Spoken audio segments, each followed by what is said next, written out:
Hola, somos el equipo número 1 de la unidad 7, Análisis y Diseño de Sistemas de Control por el método de respuesta en frecuencia. Los integrantes del equipo número 1 es Camacho Alexis, Vivero Zair y Cruz Vidcar.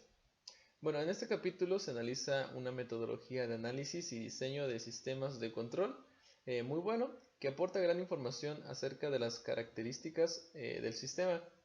Esta metodología se conoce como análisis frecuencial o como análisis de la respuesta en frecuencia y presenta la característica de que permite obtener información acerca de cómo afecta la respuesta, no solo la forma o tipo de señal de entrada, como lo habíamos visto en los métodos que nos había explicado el maestro, sino también la frecuencia de la misma.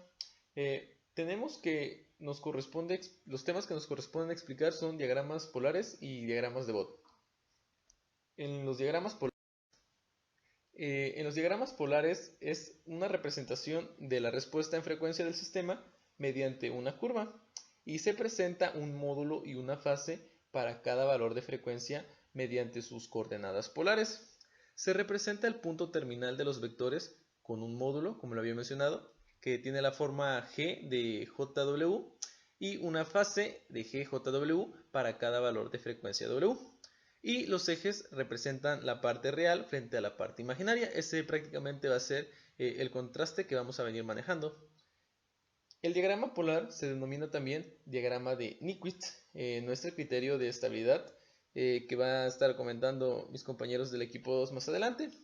Tiene una ventaja este diagrama polar, que mediante este diagrama o la traza polar se representa en una sola gráfica la respuesta frecuencial del sistema para todo el rango de frecuencias, y como desventaja tendríamos que, a diferencia de otros diagramas como el que vamos a ver más adelante, no se puede observar la contribución de cada término simple de una función de transferencia.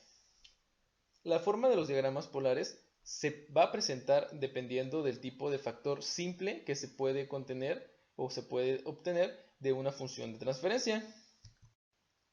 Aquí tenemos el de los ceros y polos en el origen. Cuando tenemos un polo en el origen, nos queda de la forma GJW va a ser igual a 1 sobre JW, y eso va a ser igual a 1 sobre J, o 1 sobre W con un ángulo de menos 90. Aquí podemos ver en la gráfica el polo de origen en el eje real, que solamente tenemos del centro menos 90 grados, o podría ser bien 270, perdón, ya sea de la variedad que uno quiera. Bueno, la forma de los diagramas polares también se puede presentar con 0 en el origen, que nos quedaría de la forma G de JW igual a JW igual a W por el ángulo de 90. Aquí vemos que parte del origen o del 0 y tiene un ángulo de 90, o podría ser de menos 270. Otro caso sería cuando los ceros y los polos se encuentran en el eje real.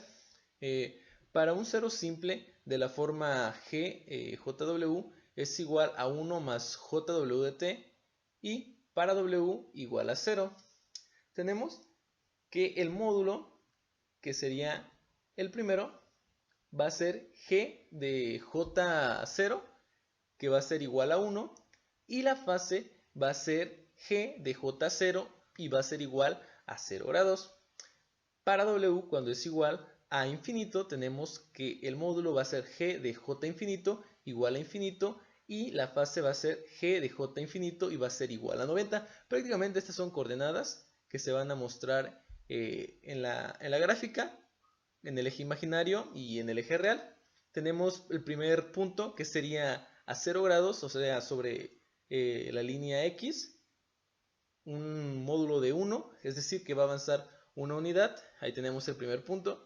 Y el otro punto iría solamente, tenemos que es infinito. Eso quiere decir que va verticalmente hasta infinito, pero con un ángulo de inclinación de 90 grados positivo. Eso quiere decir que se toma un sentido antihorario del eje X, 90 grados, y parte la línea hacia infinito. Bueno, complementando la información de mi compañero Vidcar, tenemos que para un polo simple de la forma G de JW igual a 1 sobre 1 más JWT. Para W igual a 0 tenemos que el valor de G de J0 igual a 1 con un ángulo de 0 grados. Para W igual a 1 sobre T tenemos que el valor absoluto de G de J infinito igual a 1 sobre raíz de 2 con un ángulo de menos 45 grados. Para W igual a infinito tenemos que el valor absoluto de G de J infinito igual a infinito con un ángulo de menos 90 grados. El diagrama polar describe una semicircunferencia entre estos dos puntos. Para comprobarlo se descompone G de JW en parte real y en parte imaginaria. Tenemos entonces que G de JW es igual a su parte real, que es 1 sobre 1 más W cuadrada por T cuadrada, más su parte imaginaria, que es menos W por T sobre 1 más W cuadrada por T cuadrada.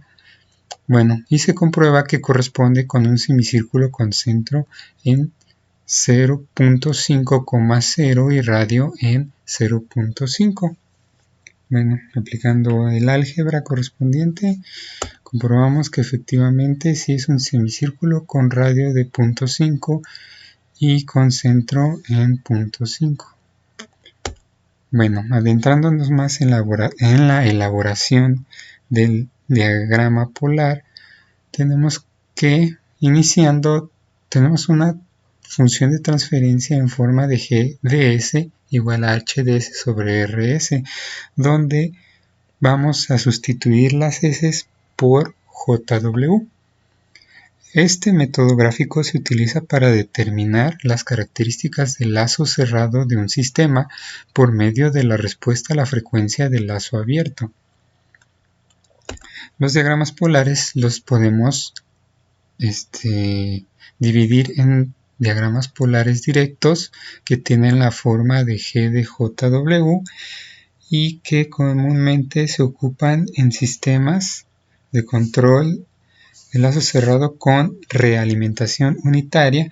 Esto para no hacerlo tan difícil, ya que cuando existe aquí una ganancia, el diagrama polar directo se vuelve complicado de realizar. Bueno, entonces tenemos que el diagrama polar directo tiene una forma de G de JW sobre 1 más G de JW igual al módulo de W por la exponencial de J de alfa W. Bueno, esta es la función de G de JW, en la cual, como ya había mencionado, era de un sistema de control con realimentación unitaria. Entonces tenemos que es 1 sobre 1 más G de JW.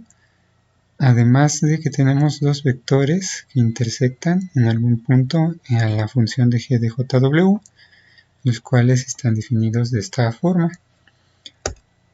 Bueno, se había mencionado el módulo de W, el cual se define el vector A de JW sobre el valor absoluto de B de JW igual al valor absoluto de G de JW sobre 1 más G de JW. Bueno, y esto en su valor absoluto. Bueno, lo que nos define M es el valor que toma y al que corresponde una frecuencia. Nos va a definir si el valor de M corresponde al valor de alguna frecuencia en el sistema y nos va a decir si el sistema, el valor de la ganancia M nos va a ser el sistema estable o no, como lo es en MC. Como no toca nunca la función de G de JW, entonces decimos que no, que una ganancia con este valor de MC no nos haría nuestro sistema inestable. Bueno, en el diagrama polar inverso, que tiene la forma de G menos 1 de JW igual a 1 sobre G de JW, a cualquier frecuencia W, el vector desde el origen hasta la curva define el vector de G menos JW para esa frecuencia. Este diagrama se utiliza para sistemas de control con realimentación en la cual sí tenemos una ganancia.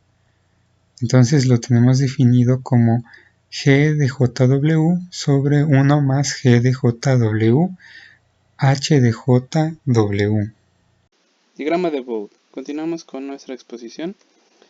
El diagrama de Bode es la representación de la función de transferencia senoidal de la función g, en este caso, de j omega mediante dos gráficas distintas, utilizando un eje de las abscisas común en escala logarítmica para la frecuencia omega, radianes sobre segundo, y una escala lineal para los ejes de ordenadas. Se es expresada en decibeles, 20 logaritmo del valor absoluto de la función para la gráfica de magnitud y expresada en grados para la gráfica de ángulo de fase.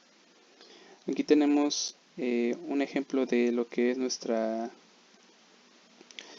diagrama de Bode, en la parte superior lo que es la magnitud y en la parte inferior lo que es la fase.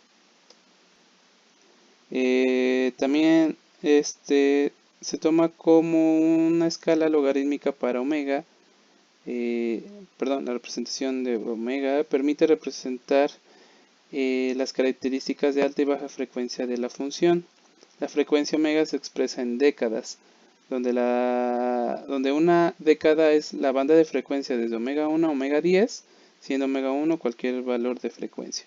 Aquí tenemos un ejemplo, y en este caso, en escala logarítmica, la gráfica resultante es una línea recta de 20 decibeles sobre década, que pasa por el punto 1 radianes sobre segundo, 0 decibeles.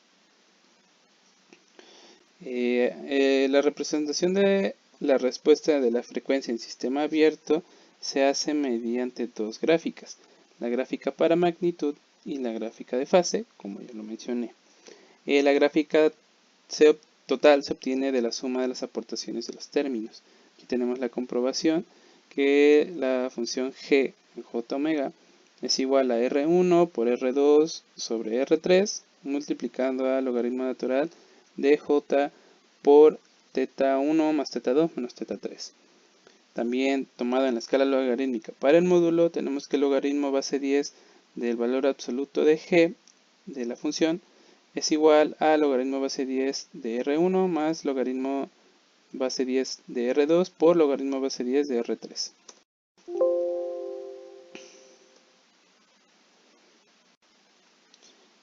También se puede representar la potencia mediante decibelios, que sería 10 logaritmo base 10 de P2 sobre P1, y la ganancia en tensión, que es 20 logaritmo 10 de B2 sobre B1. La medida utilizada en los ejes del diagrama de Bode en la amplitud es decibelios, fase lineal y frecuencia logarítmica. La función de transferencia de un sistema puede representarse como un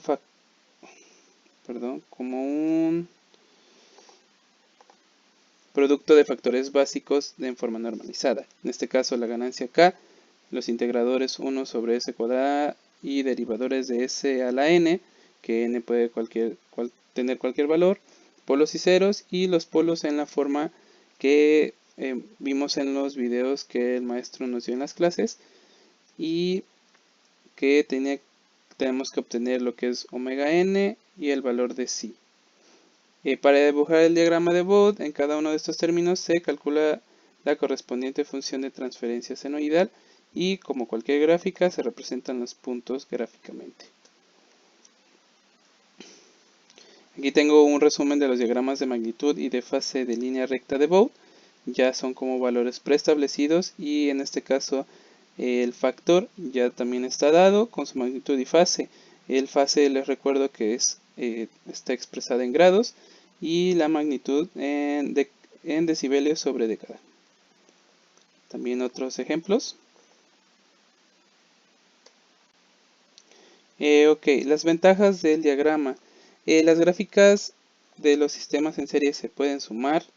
Tiene un amplio espectro de comportamiento en frecuencia. Las gráficas se pueden obtener experimentalmente. y se puede diseñar compensadores a partir de las gráficas de Bode. Aquí ya tenemos un ejemplo de lo que es el diagrama. Ya tiene sus curvas de magnitud, logarítmica, asíntotas y curvas de ángulo de fase de la función de transferencia cuadrática, de una función ya se puede decir general. Y aquí ya se tiene lo que son los ángulos, que es phi, y lo que sus respectivos valores de psi. Bueno, con esto concluimos nuestra exposición, el equipo número 1. Les agradecemos mucho su atención.